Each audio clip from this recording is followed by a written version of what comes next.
And I'm with part of the team with Silence on the Streets. Let's introduce ourselves to our audience. My name is Cherise Salem Hanna, and I'm the filmmaker and creator behind the film. Robert Lawler, I'm an executive producer.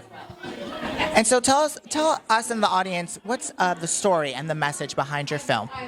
So this is a documentary. It really highlights the issues that are present in inner city, predominantly Black and brown communities as it relates to the illicit opioid crisis and how that crisis has impacted us not only recently but going back into history. And so we try to really highlight the voices of marginalized communities in this film.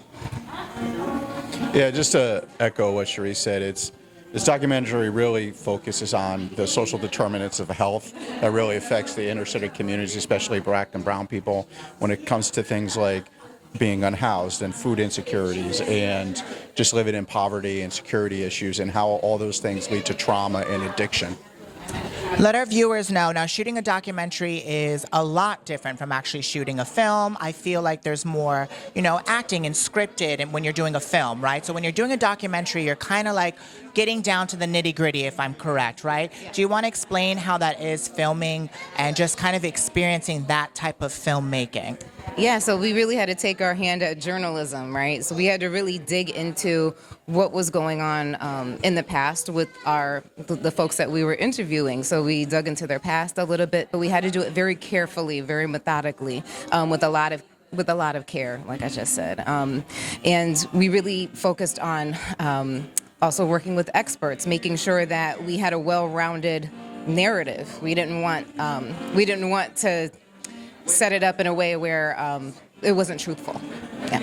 Do you feel like shooting this documentary, is it a little bit of a longer process because you're trying to get the most authentic stories and trying to actually, navigate and tell those stories most authentically?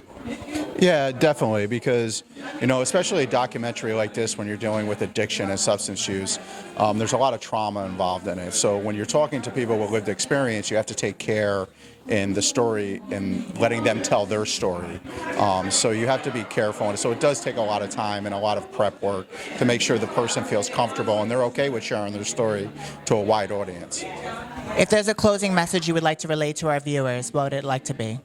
I think education is really important, and that's what we set out to do with this film, was to, provide an education tool, a prevention tool, so people have full understanding of the historical implications of addiction and drug use, and just, making sure that awareness is there. That's what we set out to do.